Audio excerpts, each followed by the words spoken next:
Sana po magkaroon pa po kayo ng kahit konting katiting na pagmamahal sa mga taong ito.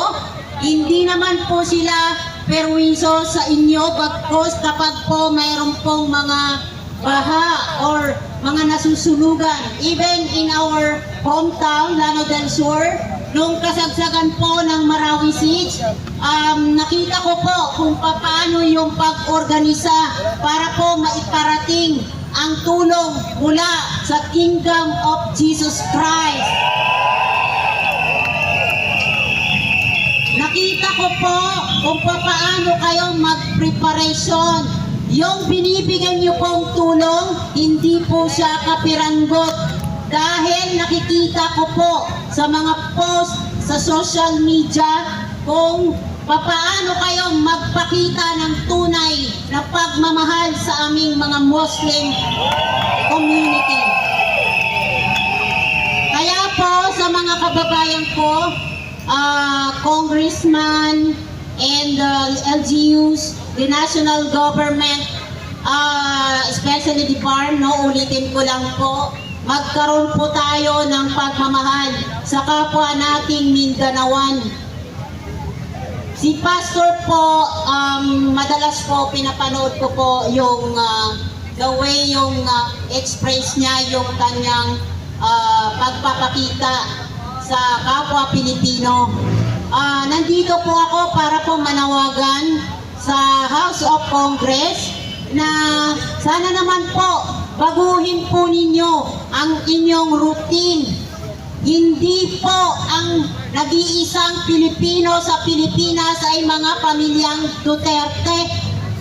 Sana naman po baguhin nyo, hindi lang puro paghihigante sa mga Dabaweños. Sila po ay peace-loving people from the Mindanao. Ngayon po, paparating na po ang midterm election. Sana po magkaroon po tayo ng puso. Kung talagang tayo ay tatakbo para sa bayan, ipakita po natin at iparating kay Bongbong Marcos na tigilan na itong ginagawa sa QOGC compound. Masyado na pong hindi makatarungan. Masyado na pong sobra ang pinaggagawa ng mga kapulisan. Biruin nyo ang isang PNP chief, nagpa-party lang. Akalain nyo ang isang PNP chief. Akala ko ba PNP to serve and protect? Pero sa nakikita ko po sa kasalukuyan ngayon, sobra-sobra ang ginagawa ng kapulisan. Nawala na po sa kanila ang tinatawag na to serve and protect for the Filipino people. Sa mga armed forces of the Philippines, kayo po ang may karapatan na para paalisin ang namumuno sa kasalukuyan na hindi po natin nararamdaman ang tunay na puso at pagmamahal sa kapwa Pilipino. Bilang isang Muslim po, hindi po ako tawag dito, hindi po ako kasapi ng obvious naman po, ako po ay nakatalukbong. Nandito po ako para magpakita ng pagmamahal at suporta sa QOGC. Dahil po sobra-sobra na po, hindi po mga hayop ang QOGC. Sila po ay Pilipino na kapwa natin na naninirahan sa bayan Siliangan. Mananawagan po tayo sa mga senador, kung kayo ay tatakbo sa paparating na midterm election, magkaroon po tayo ng boses na pagsabihan ang kasalukuyan na tama na ang pag-take over sa QOGC. Dahil sobra-sobra na po, maawa kayo sa kanila, hindi po sila hayop.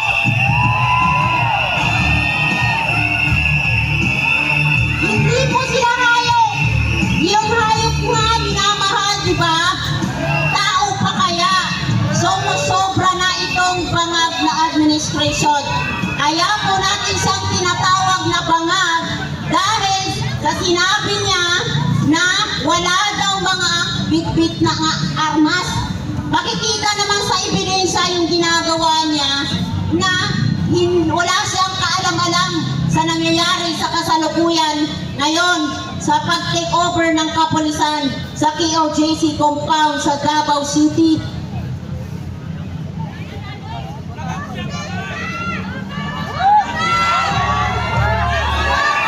Banat si Marcos banat, banat si Marcos banat, banat si Marcos banat, patalsikit, banat si Marcos banat, patalsikit, banat si Nakakahimik po ako dahil po sobra-sobra po. Every time po na tumitingin ako sa wall ko, labis po akong nasasaktan bilang isang Muslim. Sobra-sobra na po. Sana po magkaroon pa kayo ng katiting puso sa kapwa niyong Pilipino. Mga kapulisan, mananawagan po kami sa inyo kung talagang kayo ay para sa Pilipino, para protektahan ang mga kapwa Pilipino, ang mga KOJC po, tao rin po yan na nasasaktan. Sobra na ho, itigil na po ang dahas na ginagawa niyo sa kanila dahil hindi po sila hayop. Sila po ay mga tao, kapwa natin mga Pilipino. Marcos Verdugo, Marcos Verdugo, Marcos Verdugo, palayasin, Marcos Verdugo, palayasin, Marcos Verdugo, palayasin. Mananawagan lang po ako sa lahat ng nanonood, sa lahat ng mga social media platform. Baka naman po pwede yung mga napo-comment dyan na mabuhay kayo, ingat kayo dyan. Sana po pumunta kayo rito dahil hanggat hindi natatapos ang pagsalakay sa KOJC, wala po itong katapusan, itong pagtitipon dito sa Liwasang Bonifacio. Mabuhay ang mga KOJC! Mabuhay ang mga gagawin! Mahal namin kayo! Salamat po! Maraming salamat, Marcos alis dyan! Marcos alis dyan.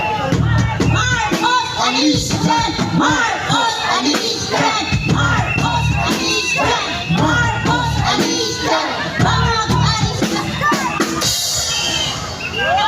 Maraming salamat kay Sister Syra ng Muslim Women for Peace and Justice.